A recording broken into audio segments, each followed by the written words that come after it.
Is the new kids' horror film starring Jack Black as famous author R.L. Stine. Did I like it? It was good. Yeah, not a bad movie. So Goosebumps stars a young kid named Zach who moves to a new town, feels like an outcast, and has a dead parent. See where I'm going with this? Sounds like every other kids movie there is.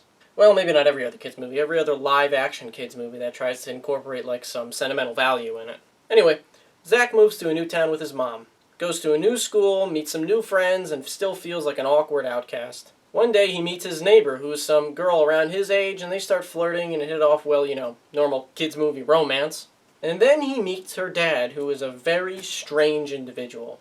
Dad being Jack Black, and a little more strange than Jack Black usually is. Zach and his newfound friends accidentally unleash unspeakable, children-like evil among this new town. So, Goosebumps overall, it wasn't bad. It was a good film, good kids film. If you have a few kids and you just want to get out of the house for a few hours, it's definitely the place to go. I saw it with my cousin, and we were the only adults there. We were surrounded by kids. Overall, though, the film is harmless. It doesn't really give much, and it doesn't take much. It's just a good time waster, but after I saw it, when I left the theater, I barely even really remembered. I had to remind myself what happened in the movie to make this review. It's a very formulaic film. It follows all kids' movie tropes, beat by beat by beat. I was just shooting these down like ducks. Kid moves to a new town, doesn't have a parent, feels like an outcast, meets a girl, awkward romance, they sneak away for a bit.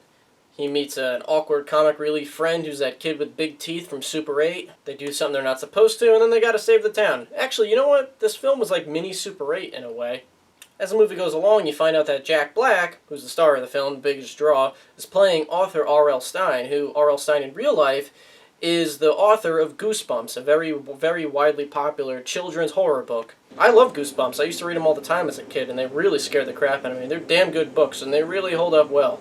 The film itself, I don't really feel holds up well. Like I said, it's forgettable, but it's not a bad film. Now, as I mentioned, the film is really formulaic. It just follows the same, beat by beat by beat kids movie tropes.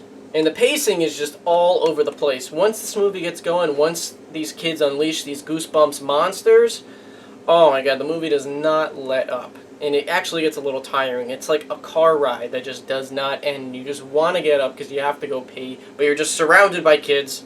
My biggest question with Goosebumps, though, is the story itself. This is a movie about the Goosebumps books coming to life. And that kind of makes me scratch my head a bit.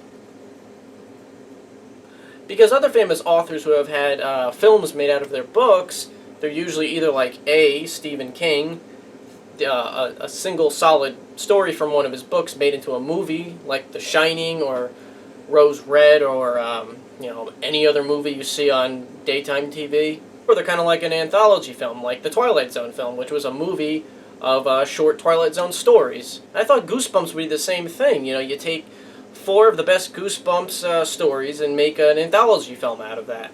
But what we got was just like a Jumanji-esque Goosebumps film. It's almost like the writers of this film and the producers had a completely different idea in mind, so they just tagged on Goosebumps to it just for a draw.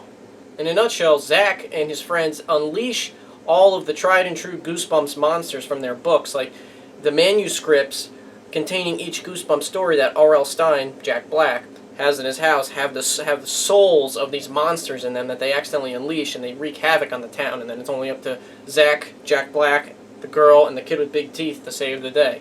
The CGI was okay. The Abominable Snowman was pretty TV CGI, but it was good seeing Slappy the Dummy, who he's from Night of the Living Dummy, I think the most famous Goosebumps story, and it's pretty obvious that Jack Black is voicing Slappy, and they make it known that that Slappy is R.L. Stine, that's part of his soul, so it makes sense to have Jack Black voice the dummy, since he's playing R.L. Stine. Anyway, he sounded a lot like the Joker. The entire time I'm hearing him talk, I'm like, Jack Black would make a pretty good Joker in another animated Batman film. I'm all for it. Joker Black. And as the movie goes along, towards the third act, there actually is a pretty substantial twist that I did not see coming at all. But when the film's over, everything kind of negates that, and everyone lives happily ever after. So, in my opinion, Goosebumps was just okay. Wasn't bad, Wasn't good. Middle of the road, forgettable. Very formulaic plot until about the second half when the monsters come unleashed, and then it's just extremely high-paced, like the Lego movie. And it was very predictable and forgettable, and the acting was pretty stale, especially from Dylan Minnette, who plays the lead role, Zach. He was just like mini Channing Tatum. I like Channing Tatum, but you remember in his first few roles, maybe like 5 or 6 years ago, nobody thought he would go as far where he is now, and he was just like a stale piece of bread on screen. That's what Dylan Minnette felt like. And I like Jack Black a lot, trust me. I was just listening to him on the Nerdist podcast the other day, and he's a really, very, very of his own man. Like, there is no one else in this world that plays Jack Black as well as Jack Black. Like, he plays into himself so well. He himself is just entertaining. And it's fun seeing him in this movie, but him as R.L. Stine? What? Like, R.L. Stine has a Stan Lee in this movie. And Stine himself just seems like a really calm, dreary old man, like Ben Stein, but, less pretentious. Seems like a really nice guy, but Jack Black is just off the wall. He's like some really just eccentric author. Last person I'd ever expect to play R.L. Stine, and he's just like, he's not bad in Goosebumps at all, but it's just like, it really took me out that he was R.L. Stine. So yeah, I'm going off on a tangent. Anyway, Goosebumps was okay. Good time waster, forgettable film, okay CGI, pretty bland acting. Jack Black kind of saves it though with his eccentricness. And of course the girl and the guy kiss at the end, and I don't know about you guys, but like, kissing in kids' movies always just makes me feel weird. Always just like... And somewhere down the road, probably 2 years from now, there's going to be a sequel. Instead of the monsters coming out of Goosebumps manuscripts, maybe they'll come out of like the VHS tapes or something. So yeah, if you have some time to kill, some screaming kids next to you in the kitchen, just take them to see Goosebumps. In my opinion, it was good. Hey, before I close out today, I just want to say, that new Star Wars Force Awakens trailer, the one that came out 2 days ago, holy crap, I cannot wait for that movie. I don't think I've ever been this excited for probably anything in my life. Maybe in a few years, whenever I get married, my wife will ask me, "Are you excited, dear?" And I'll just be like, "Yeah, I'm okay." "Really? You're not that excited?" Yeah, I'm excited, but, I mean, when I saw that Force Awakens trailer back in 2015, holy crap! The one big question, though, is, like, where is Luke? And a lot of people speculate that Luke Skywalker is actually the villain, Kylo Ren. I don't believe that at all. I mean, why the heck would they say they casted Adam Driver as Kylo Ren if it's really Luke Skywalker? And if you look at Kylo Ren walk around in the trailers, the three that are online right now, the newest one that just came out, and the last two that came out over the past year, Ren looks really slim, and all due respect to Mark Hamill, Mark Hamill's not as slim as he was. I totally believe Luke is in this film. He's just going to play like an Obi-Wan Kenobi type of character. And I remember reading a few places that this whole movie is about them trying to find Luke, so why would they just give it away where he is in the trailer?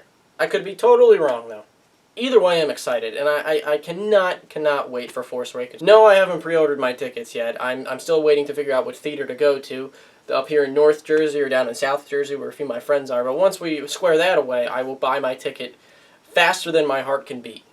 And as far as nitpicking the trailer goes, there's the one part where Han Solo is talking about the dark side and the Jedi, and when he says the dark side, it focuses on, the camera kind of focuses on Oscar Isaac's Poe Dameron character, and then he says the Jedi, and the camera focuses on Finn, who's played by John Boyega. Now, we all know Finn's a Jedi because some of the toys have given it away, and the posters, and in the newest trailer, he's holding a lightsaber, so it's pretty safe to say that Finn is going to, harness the Force, because it's going to awaken in his system, it's going to harness the Force and become a Jedi. But as far as new Sith go, I'd make a safe bet to say that Oscar Isaac's going to be a villain somewhere down the road. Pretty cool to see. Hey guys, thanks again for watching. I really appreciate it. Please follow me on Twitter at jaygreen89. JAYGreen89. Tweet me whatever you want. Pictures, words, whatever. I'll respond to some capacity. I always do. Also, follow my podcast, Blah Blah Podcast. We're on iTunes now. My friends and I just have a lot of fun talking about movies, talking about celebrities, and sometimes we make videos here and there, other video reviews. It's just a lot of fun. We're on iTunes. Blah Blah Podcast. BLAH Podcast. Thanks again for watching, guys, and I'll see you next time.